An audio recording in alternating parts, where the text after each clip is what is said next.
सोहन नाम का एक हलवाई रहता था। वह बहुत ही बढ़िया और स्वादिष्ट मिठाई बनाने के लिए जाना जाता था। इसकी वजह से उसकी दुकान पूरे गांव में बहुत मशहूर थी। पूरा गांव उसी की दुकान से मिठाई खरीदता था। वह और उसकी पत्नी मिलकर शुद्ध देसी घी की मिठाइयां बनाते थे।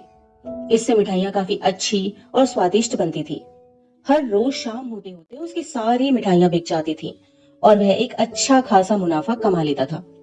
मिठाइयों से जैसे ही आमदनी बढ़ने लगी, सोहन के मन में और पैसा कमाने का लालच आने लग गया। अपने इसी लालच के चलते उसे एक तरकीब सूझी। वह शहर गया और वहां से एक दो चुंबक के टुकड़े ले आया। उन टुकड़ों को A few moments later. उसने अपने तराजू के नीचे लगा दिया। इसके बाद एक नया ग्राहक आया, जिसने सोहन के पास से 1 किलो जलेबी खरीदी। इस बार तराजू में चुंबक लगाने की वजह से सोहन को अधिक मुनाफा हुआ। उसने अपनी इस तरकीब के बारे में अपनी पत्नी को भी बताया, लेकिन उसकी पत्नी को सोहन की यह चालाकी बिल्कुल अच्छी नहीं लगी। उसने सोहन को बहुत समझाया कि उसे अपने ग्राहकों के साथ इस तरह की धोखाधड़ी नहीं करनी चाहिए, लेकिन सोहन ने अपनी पत्नी की एक ना सुनी और वो हर रोज तराजू के नीचे चुंबक लगाकर अपने ग्राहकों को कम सामान देने लगा और धोखा देकर अधिक मुनाफा कमाने लगा। इससे सोहन को बहुत खुशी हुई। एक दिन सोहन की दुकान पर रवि नाम का एक नया लड़का आया। उसने सोहन से 2 किलो जलेबी खरीदी। सोहन ने उसे भी चुंबक लगे तराजू से जलेबियां तोलकर दे दी। रवि ने जैसे ही जलेबी उठाई तो उसे लगा कि जलेबी का वजन 2 किलो से कुछ कम है। उसने अपना शुक दूर करने के लिए सोहन से दोबारा से जलेबियों को तोलने के लिए कहा। रवि की बात सुनकर सोहन चिढ़ गया। उसने कहा, मेरे पास इतना फालतू समय नहीं है कि बार बार तुम्हारी जलेबियों को तोलता रहूं। इतना कहकर उसने रवि को वहां से जाने के लिए कह दिया। सोहन मिठाई वाले की बात सुनने के बाद रवि जलेबी लेकर वहां से चला गया। वह एक दूसरी दुकान पर गया और वहां बैठे मिठाई वाले से अपनी जलेबी तोलने के लिए कहा। जब दूसरे दुकानदार ने उन जलेबियों को तोला तो जलेबी सिर्फ 1.5 किलो ही थी। अब उसका शक यकीन में बदल गया था। उसे पता चल गया था कि सोहन मिठाई वाले के तराजू में कुछ गड़बड़ है।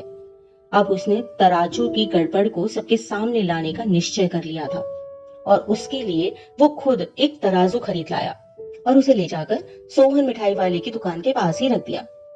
फिर रवि अपने सभी गांव के लोगों को वहां पर इकट्ठा करने में लग गया।